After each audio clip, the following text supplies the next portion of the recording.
Bueno, ¿qué tal? Bienvenido. Vamos a empezar entonces con el tema 9, en el que vamos a trabajar con la evaluación del desempeño, la promoción y el control de los recursos humanos. Este es el último tema de todos los temas que había en la programación dedicados a lo que sería recursos humanos, y posteriormente nos faltarían dos temas dedicados a la responsabilidad social corporativa. Por tanto, lo que nos queda son el evaluar el tema 8 y el tema 9, que dije que haríamos una prueba con esos dos temas. Vamos a empezar con la unidad 9.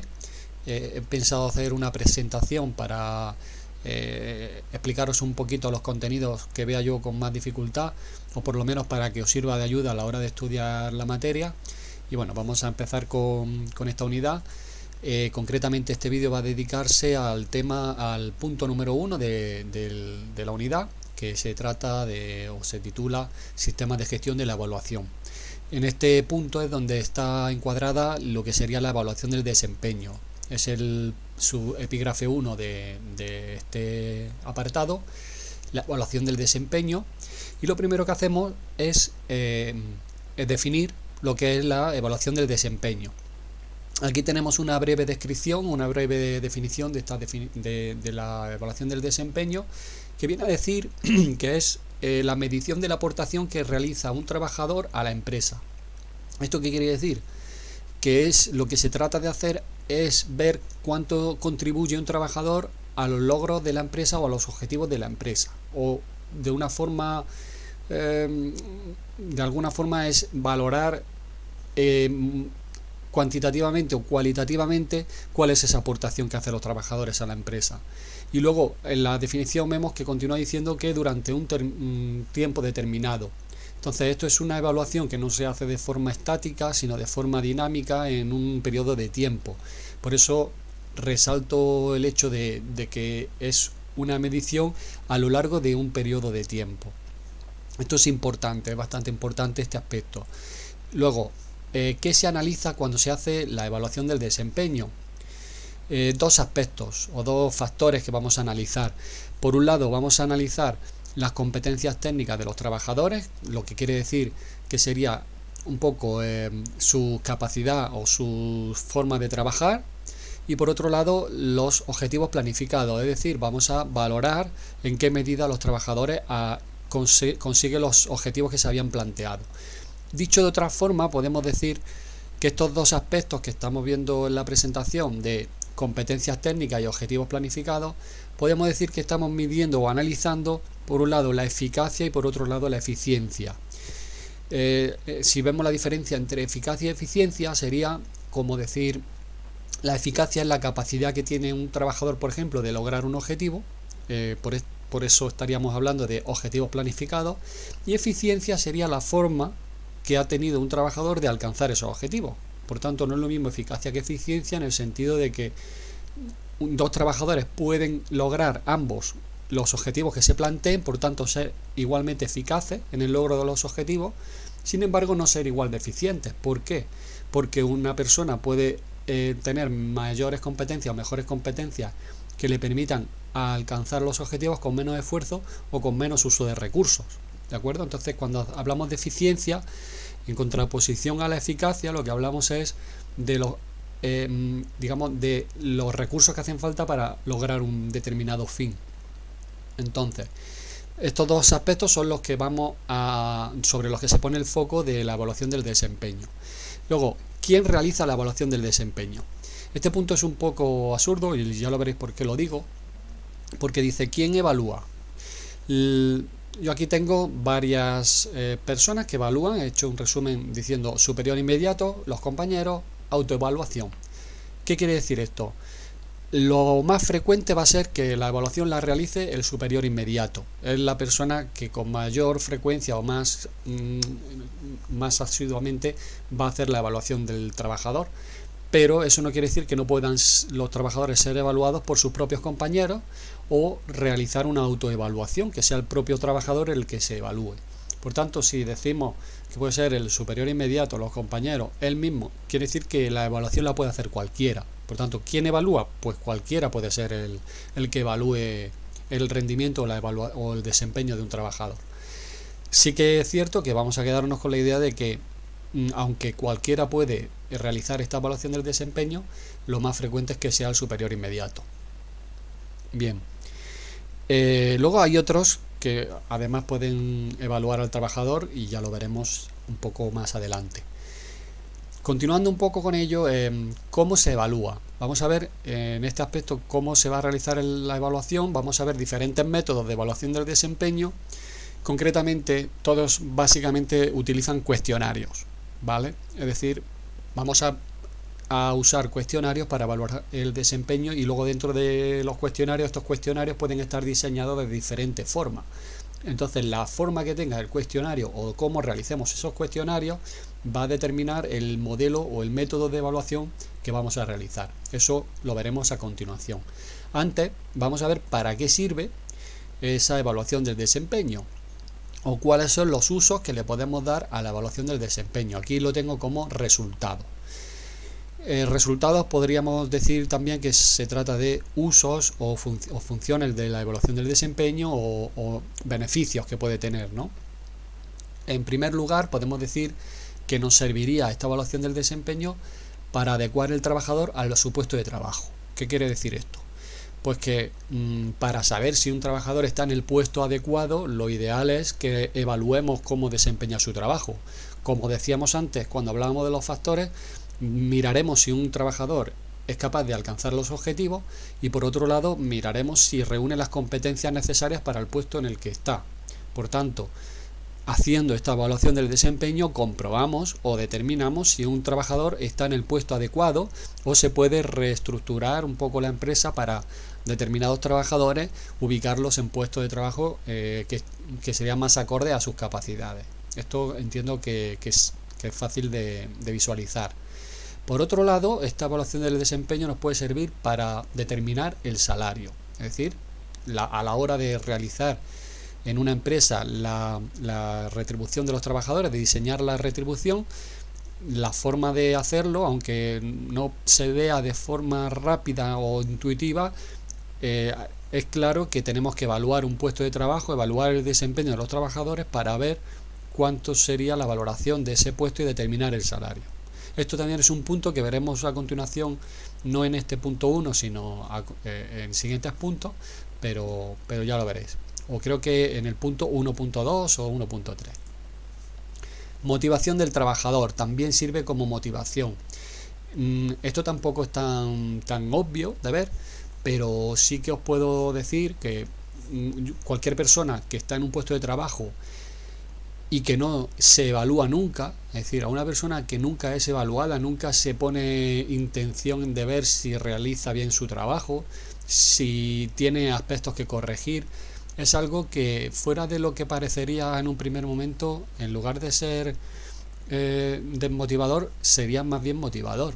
El hecho de que yo desempeñe un puesto de trabajo y mi superior inmediato o mediante el método que sea evalúen cómo rindo yo en el trabajo, eso no quiere decir que sea para reprimir o para castigar o para cualquier medida negativa, sino más bien como para mejorar mi desempeño, con lo cual eso es una forma de motivación de los trabajadores. Y se ve más claro en el hecho de decir, si yo realizo mal mi trabajo y sé que lo realizo mal y no puedo sentirme satisfecho, realmente motivado, si yo no realizo bien mi trabajo, y encima la empresa ni se preocupa en saber si yo lo realizo bien o mal. Con lo cual es importante, porque la evaluación del desempeño no persigue ver si un trabajador lo hace bien o mal para despedirlo, por ejemplo, o para sancionarle, sino más bien para reconducir o para mejorar, ¿vale? Un poco teniendo en cuenta esto que acabo de decir, detección de áreas a mejorar. Es un poco también lo que se persigue o lo que conduce esta evaluación del desempeño. Ver qué aspectos no funcionan en el desempeño de un trabajador para mejorarlo. Es decir, esto tendrá que ver con la formación que veremos ahora. Comunicación del empleado y el superior. A la hora de hacer la evaluación del desempeño, lógicamente va a haber una comunicación, y eso es algo que redunda en un buen ambiente en el trabajo, es decir, el hecho de que haya comunicación entre las personas de la empresa. Y ya digo, descubrir necesidades de formación, como decía, detección de áreas a mejorar, Este último punto de la detección o descubrir necesidades de formación tiene que ver tanto con adecuación del trabajador a su puesto, como con la motivación del trabajador, como la detección de áreas a mejorar, ¿vale? Entonces es necesario hacer esta evaluación del desempeño para descubrir esas necesidades de formación y un poco para estos resultados que aparecen aquí en esta diapositiva. Bien. En el siguiente punto, por tanto, vamos a ver, una vez que sabemos o tenemos delimitado lo que es la evaluación del desempeño, que pienso que con estos pequeños matices que os he dado se entiende lo que es la evaluación del desempeño, vamos a ver qué métodos existen para realizar esa evaluación. Vamos a evaluar, por tanto, los dos factores que decía al principio, las competencias y los objetivos, y si lo que queremos es evaluar competencias, vamos a tener dos sistemas: sistema de escalas gráficas y sistema de lista de comprobación. Ahora los veremos en qué consiste cada uno. Por otro lado, si vamos a evaluar los objetivos, vamos a utilizar otro sistema: valoración por objetivos o valoración 360 grados. Por tanto, lo que decía, vamos a empezar a ver estos 4 métodos que son los que vamos a estudiar. No quiero decir que no haya otros métodos de evaluación del desempeño, por supuesto habrá más métodos, depende de las teorías de los recursos humanos, depende de la empresa, pero bueno, estos son los que tenemos en nuestro libro de texto y son con los que nos vamos a quedar. Empezamos con el primero, por tanto, sistema de escala gráfica. El sistema de escalas gráficas consiste en lo siguiente. Si miráis este ejemplo, es un cuadro que tenéis en el libro que podéis consultar en cualquier momento. Aparecen una serie de factores en la primera columna y unos diferentes niveles de logro, ¿de acuerdo? Entonces, esto es lo que se llamaría en métodos de evaluación, no sé si habéis escuchado alguna vez, una rúbrica. Esto es, yo en alguna ocasión he utilizado rúbricas para evaluar a los alumnos, para evaluar determinados trabajos, y lo que hace una rúbrica es evaluar cada uno de los factores que os aparecen aquí en esta primera columna. Tenemos factores como producción, calidad, conocimiento, capacidades técnicas, ¿vale?, de los trabajadores, y establecemos una serie de niveles de consecución, es decir, para cada factor un trabajador puede estar en una situación óptima, en una situación buena, regular, apenas aceptable o deficiente. Esto que aparece aquí no tiene por qué ser siempre óptimo, bueno, regular. Yo podría decir excelente, bueno, regular, malo, muy malo, o lo cumple siempre, frecuentemente, a veces, casi nunca, ¿vale? Esto es decir, es niveles de logro, es decir, diferentes escalas de consecución de cada uno de los factores que se han establecido en la escala gráfica. Y luego vamos a tener una descripción que ayuda a posicionarnos. Cuando se observa el trabajo de un trabajador, se observa la producción y nos sirve un poco este texto que aparece en el cuerpo de la rúbrica, nos va a orientar sobre qué nivel de logro tenemos que en el nivel de logro en el que se encuentra el trabajador. Por tanto, creo que se entiende, es decir, establecemos los factores a medir, factores a evaluar y los diferentes niveles en los que puede estar el trabajador. Este sería el sistema de escalas gráficas, ¿vale? Principal característica, repito, los niveles de logro que tiene para cada uno de los factores. Vamos a ver el siguiente sistema, el sistema de listas de comprobación. Este sistema también evalúa competencias, como decía, pero a diferencia del anterior, que hemos dicho que se basaba en unos niveles de logro, en este caso no tenemos niveles de logro. En este caso tenemos un grado de, o sea, una consecución o no consecución de un determinado objetivo, una determinada competencia. Objetivo no, porque no estamos hablando de objetivos, hablamos de competencia. Entonces, establecemos una serie de competencias que vemos las que están en este ejemplo y establecemos si se consiguen o no se consiguen. Entonces, son una especie de indicadores que sirven para ver el grado de competencia de un trabajador, y vamos a establecer para cada uno de los indicadores si se consigue o no se consigue, o si el trabajador reúne esa competencia o no la reúne. No vamos a establecer niveles de logro como antes, diciendo si lo consigue más o menos, sino el hecho de o sí o no. Es como podríamos llamarlo también un checklist, ¿no? Es decir, una lista en la que vamos chequeando si se consigue una determinada competencia o una conducta o no.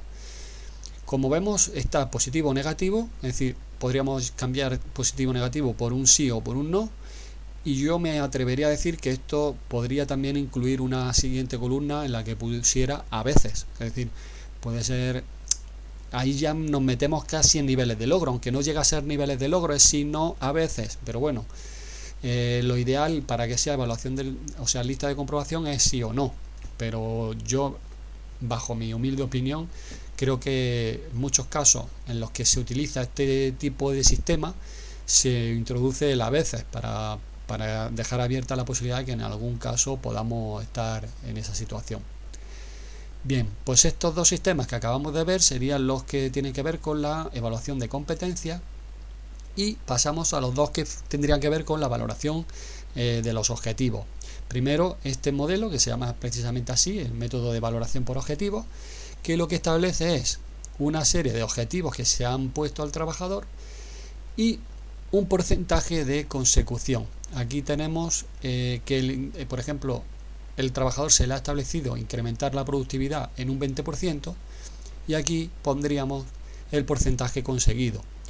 Y bueno, diferencia con el objetivo, pues el resto, ¿no?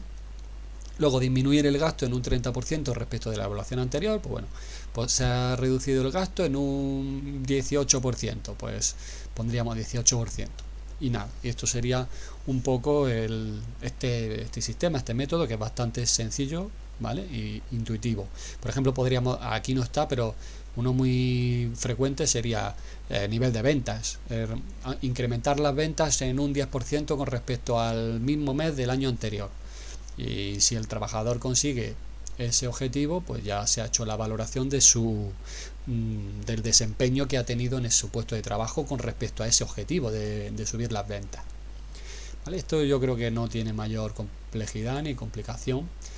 Y el último sistema para evaluar el desempeño sería valoración 360 grados, que también es muy sencillo, no tiene nada de explicación, y lo único que viene a decirnos es que el trabajador es evaluado por el jefe, decíamos al principio, su superior inmediato o superiores de otro nivel por encima del nivel inmediato, o jefes de otro departamento. Habría diferentes personas jerárquicamente superiores al trabajador.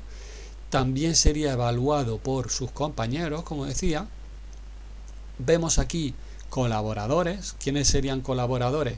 Pues no solo compañeros de su mismo departamento, sino personas que trabajen en otro departamento, personas que interactúen con el trabajador, como pueden ser proveedores. Al mismo tiempo tenemos aquí clientes. Es decir, la evaluación de desempeño 360 grados lo que hace es evaluar al trabajador utilizando para ello todas las personas que interactúan con el trabajador. Se hace una evaluación 360 grados para eso, para que todos los que interactúan con el trabajador sean los que lo evalúen. ¿De acuerdo?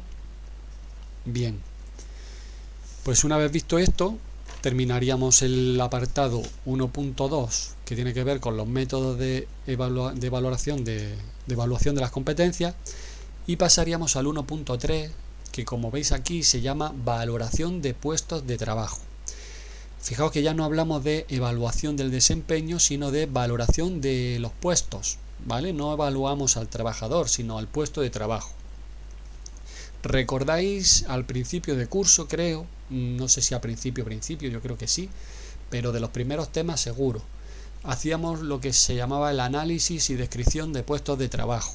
Cogíamos un puesto determinado, establecíamos una serie de aspectos que teníamos que evaluar, y mediante diferentes métodos, podían ser observación, una guía de trabajo, una entrevista. Había diferentes métodos para hacer un análisis de un puesto de trabajo. Posteriormente describíamos ese puesto, y en la descripción del puesto tendríamos una serie de competencias necesarias o tareas que se realizan en ese determinado puesto, y de ahí surgía, si recordáis, el perfil profesional, que sería el que tendríamos que buscar a la hora de seleccionar trabajadores, ¿cierto?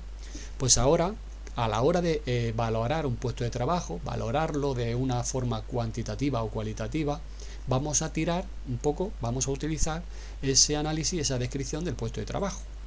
Entonces, a través de ese análisis vamos a poder valorar el puesto de trabajo y vamos a ver de los diferentes puestos que hay en una empresa cuál es el valor de cada uno de ellos. ¿Este valor para qué sirve? O sea, cuando yo valoro un puesto de trabajo, ¿eso para qué lo hago? Lógicamente, para muchas cosas, desde el punto de vista económico o salarial, para establecer precisamente eso, el salario en función de ese valor, del valor que hemos establecido para cada puesto. Entonces, no es lo mismo el salario del puesto de jefe de operaciones que el puesto de operario, por así decirlo, por poner un ejemplo. O en un equipo de fútbol no es lo mismo el salario de un futbolista que el salario de un utillero, no sé, por poner el ejemplo futbolístico que siempre está encima de la mesa. Bueno, y también desde el punto de vista salarial, para comparar salarios dentro de la misma empresa, explico esto, es decir, para comparar si el salario de un trabajador es acorde con el salario de otro trabajador en función de los puestos que desempeñan y de las tareas que realizan, porque a lo mejor la contribución o la valoración del puesto es la misma, pero no reciben el mismo salario, con lo cual habría una desventaja comparativa. Habría que utilizar esa valoración de puestos de trabajo para comparar salario y ver si es justo. O también para comparar salario de los trabajadores de la empresa con los que perciben trabajadores de otras empresas pero del mismo sector. No sé si se me entiende. Es decir, a la hora de negociar salarios en los convenios colectivos también es necesario pues establecer un poco el valor de los puestos de trabajo para ver qué salario les corresponde. Eso estaría en este punto que acabo de remarcar, negociar salario. Y luego, desde fuera del punto salarial, desde un punto de vista social, sirve para disminuir quejas, lógicamente, porque podemos tener quejas por parte de los trabajadores por haber una diferencia, como decía antes, en el trato o en la discriminación salarial, o para mejorar la selección de candidatos, es decir, valoramos aquí la selección de candidatos la hacíamos a través del análisis y descripción de puestos de trabajo, valoramos el puesto y tenemos que seleccionar candidatos acordes con ese puesto y también acordes a la valoración del puesto y a la retribución que van a percibir. Y por último sirve para establecer incentivos. Hay puestos de trabajo que están mejor valorados que otros, por tanto se pueden establecer mejores incentivos o incentivos que van a redundar en unos resultados mayores para la empresa. ¿Vale? Pues bueno, un poco resumiendo este punto, el 1.3, valoración de puestos de trabajo, partimos de los análisis del puesto de trabajo y la descripción y realizamos la valoración para poder establecer los salarios, para poder establecer diferencias entre salarios, entre puestos de trabajo, disminuir las quejas de los trabajadores, mejorar la selección, etcétera. Bien, una vez hemos hablado de valoración de puestos de trabajo, sería un poco como ha ocurrido con la evaluación del desempeño. Primero lo hemos definido, luego hemos visto qué métodos había para evaluar el desempeño. Pues ahora vamos a ver los métodos para valorar puestos de trabajo. Una vez que sabemos lo que es eso o para qué sirve la valoración de puestos de trabajo, viene lo importante, digamos, lo complejo que sería la valoración, cómo hacer esa valoración. Y aquí tenemos dos métodos, o dos grupos de métodos, unos métodos cualitativos y unos métodos cuantitativos. Métodos cualitativos quiere decir van a valorar puestos de trabajo no de forma numérica, sino de forma cualitativa, por sus características. Por tanto, el primer método que vemos aquí es jerarquización, que no explico ahora, lo explicaré un poquito más adelante, solamente vamos a enumerarlos para que os situéis. Otro método cualitativo sería el de graduación y vamos a ver también dos métodos cuantitativos. Uno, comparación de factores y otro, puntuación. Por tanto, vamos a ver estos cuatro métodos para valorar puestos de trabajo. Métodos cualitativos y métodos cuantitativos. Empezamos con el primero, con la jerarquización.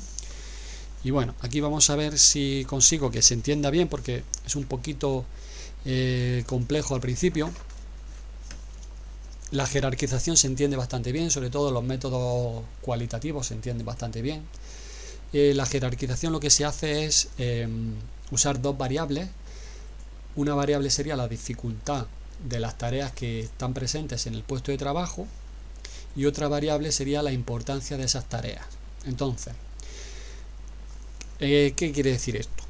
El método de jerarquización se basa en eso, en coger los puestos de trabajo y ver qué tareas están presentes en esos puestos de trabajo y jerarquizarlos en función de su dificultad y de su importancia, ¿vale? Entonces, vamos a tener los puestos de trabajo de la empresa jerarquizados, es decir, ordenados de mayor o menor importancia o dificultad de las tareas que se realizan en cada puesto de trabajo. No sé si esto se entenderá, pero bueno, espero que se entienda. Vamos a ver el resultado de hacer esto, es decir, comparamos los puestos según dificultad e importancia y los ordenamos jerárquicamente. Vamos a ver un ejemplo. Un ejemplo que no está aquí todavía. Vamos a ver graduación. Vale. El método de graduación lo que se hace es se construye una escala de grados de tareas más simples a más complejas. Parece muy igual que el método de jerarquización, pero hay una pequeña diferencia. Vamos a ver, se construye una escala de grados y se establece un orden de tareas por niveles. Es decir, las tareas de la empresa se jerarquizan por niveles, o se ordenan por niveles de más simple a más compleja, y luego se decide en qué grado encaja cada puesto de trabajo. Vamos a ver aquí cómo sería esto. Factor genérico, complejidad del trabajo. Grado 1, grado 2, grado 3, grado 4. Por tanto, si vemos, se construye una escala de grados, grado 1, 2, 3 y 4, y se decide en qué grado encaja cada puesto de trabajo en función de las tareas que tiene ese puesto de trabajo. Por ejemplo, decimos auxiliar administrativo, contable, asesor fiscal y director financiero, ¿qué tareas, cómo de complejas son esas tareas? Pues las tareas más complejas las va a llevar a cabo el director financiero, pues estaría en el grado más alto. A continuación pondríamos el puesto de asesor fiscal y contable. A continuación el de contable y a continuación el de auxiliar administrativo. Como decía, en función del grado de complejidad de las tareas que desarrolla cada uno. ¿De acuerdo? Esto sería el método de graduación. Siguiente método, método de comparación de factores. Esto sería un método cuantitativo. Lo primero que hace este método es detectar los puestos clave que hay en la empresa, es decir, los puestos más importantes de la organización. Se establecen de todos los puestos de trabajo que hay en una empresa, vamos a decir los puestos clave son tal y cual, ¿vale? Es decir, estableceremos la cantidad de puestos que sean los clave, los más estratégicos. Luego, vamos a analizar en esos puestos estratégicos qué factores están presentes en esos puestos, ¿vale? Entonces, se valoran los factores que hay presentes en esos puestos de trabajo. Asignamos valor a esos factores. Por tanto, tendremos puestos clave, tal y tal puesto. ¿Qué factores están presentes? Pues la complejidad, el nivel de formación del trabajador, la capacidad de análisis, no sé, los factores que se determinen dependiendo del puesto, dependiendo de la empresa. Y a cada factor se le asigna un valor. Esto es un poco complejo de ver así, ya veremos ejercicios, ejemplos donde esto a lo mejor quede más claro, pero intentad imaginar un poco cómo sería asignarle valor a los factores. Lo siguiente, una vez que tenemos los factores de los puestos clave y los tenemos valorados, cogeríamos cualquier otro puesto de trabajo y lo compararíamos con el factor clave, con los factores clave de los que hemos seleccionado y que hemos valorado previamente. No sé, esto es un poco complejo, no sé si se entiende fácil o difícil. Yo creo que es un poco raro. Yo ya me cuesta hasta explicarlo, la verdad, porque es un poquillo enrevesado. Pero intento explicarlo, ya digo. Vamos a coger los puestos clave y vamos a observar sus factores y esos factores los valoramos. Ahora, cogemos un puesto que no sea clave y vamos a ver qué factores o qué variables están presentes en ese puesto. Y esas variables que estarán presentes en ese puesto las hemos valorado previamente. Y entonces, con esa valoración podremos tener al final una valoración del puesto que hemos estudiado. ¿Vale? Vamos a ver. Ejemplo, puestos esenciales. Vamos a ver cuáles serían los puestos esenciales de la empresa. Empleado de limpieza, asistente de mecánico, mecánico y montacargas, ¿vale? Serían los puestos esenciales de una empresa. Digamos lo que he dicho antes, puestos clave. Y entonces, ¿qué factores son los esenciales que hay presentes en estos puestos? Pues la responsabilidad, la habilidad, el esfuerzo mental, esfuerzo físico, condiciones de trabajo. Y ahora decimos, pues la valoración que tiene la responsabilidad dentro de cada puesto, pues sería la que aparece aquí. Es un sistema un poco complejo, habría que ver en qué se ha basado la empresa para establecer esas valoraciones, pero no entramos a juzgar ahora mismo si la valoración debería ser mayor o menor aquí o aquí, sino simplemente entender el método, ¿vale? El método consiste en esto, en establecer, darle una puntuación a estos factores esenciales y entonces ya tendríamos valorado cada puesto en función de esos factores. Si analizamos cualquier otro puesto no esencial en la empresa, valoraríamos ese puesto en función de qué factores estén presentes en ese puesto y a qué nivel. Es decir, podríamos coger cualquier otro puesto que no aparezca aquí, no se me ocurre ahora mismo pues no sé, recepcionista, no sé. Cogemos el puesto de recepcionista, que no es un puesto esencial en la empresa, pero existe y queremos valorarlo. Pues vamos a ver en el puesto de recepcionista qué factores de los esenciales están presentes y cuáles no. Puede ser que alguno de los que aparezcan aquí no estén presentes en ese puesto, pues no se valoraría, no aparecería. Entonces, valoraríamos en la escala en la que se encuentre, si está más cercano al empleado de limpieza, si está más cercano al montacargas, al mecánico, es decir, y ya con eso podríamos valorar ese puesto de recepcionista. No sé si con el ejemplo se haya entendido. Si no, siempre podemos buscar otra forma o hacer algún ejercicio donde esto se practique un poco. Y creo que nos queda el de puntuación. Nos queda el método de puntuación, que consiste en definir un listado de factores a medir. Lo primero, vamos a definir un listado. A diferencia del anterior, veis que no hemos empezado por los puestos clave de la empresa, sino por un listado de factores. Esos factores que vamos a medir, decimos, vamos a asignarle a cada factor un porcentaje de puntos. Digamos, del total de factores que hemos decidido medir, vamos a repartir una cantidad de puntos. Y por tanto, cada factor tendrá un porcentaje dentro de esa puntuación. Con lo cual, puntuamos cada puesto de trabajo según los factores que contiene. Es decir, una vez que hemos hecho punto 1 o punto 2, definir los factores y asignarles valor, lo que haríamos sería coger el puesto de trabajo y decir qué factores están presentes en este puesto, tal y cual, qué puntuación tiene cada factor, y ya le tendríamos valoración hecha una puntuación a ese puesto, y los puestos quedarían de esa forma jerarquizados cuantitativamente. Ya una vez que hayamos visto qué factores están presentes en cada puesto y viendo la puntuación de cada factor, pues tendríamos valorado el puesto.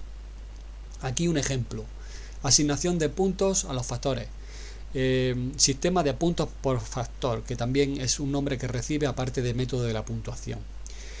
Aquí vemos, se han elegido educación, experiencia, responsabilidad e ingenio. Es decir, la empresa que hace esta evaluación ha decidido que los factores que van a determinar la valoración de cada puesto van a ser estos 4, y la importancia de cada uno de los factores va a ser el 38% educación, el 19% experiencia, 17% responsabilidad y 26% ingenio. Pues ahora, una vez que tenemos este peso y los puntos, por ejemplo, cogiendo 1000, aquí dice generalmente y en la práctica el método toma como base 1000 puntos y estos se asignan a los factores de acuerdo a su peso. Por tanto, ahora lo que no tenemos en esta diapositiva sería coger un puesto de trabajo y ver en qué grado es importante la educación y le asignaríamos esos puntos que le correspondan. Puede ser que en un puesto de trabajo no sea necesario ingenio, por tanto no aparecerá ese factor y no tendrá su puntuación. ¿De acuerdo? Pues nada, yo creo hasta aquí el primer punto del tema.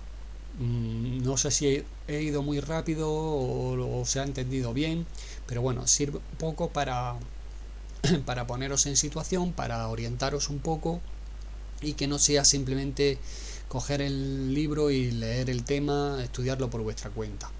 Vamos a ver si con esto podemos hacer ejercicio, vamos a practicar un poquito en los próximos días con este primer punto y luego vamos avanzando en el temario. Lo dicho, cualquier duda que tengáis estoy a vuestra disposición y también abierto a cualquier sugerencia sobre cómo queréis hacer actividades o cómo queréis que hagamos las clases. Y bueno, hay otros módulos para los que estoy haciendo clases, como digo yo, clases online, pero no creo que para este módulo sea necesario, pero si vosotros lo consideráis yo no tengo inconveniente. Bueno, en siguientes vídeos seguimos ahondando en el temario, en el tema número 9 y abordaremos los siguientes puntos, pero por hoy con esto tenemos bastante. Un saludo.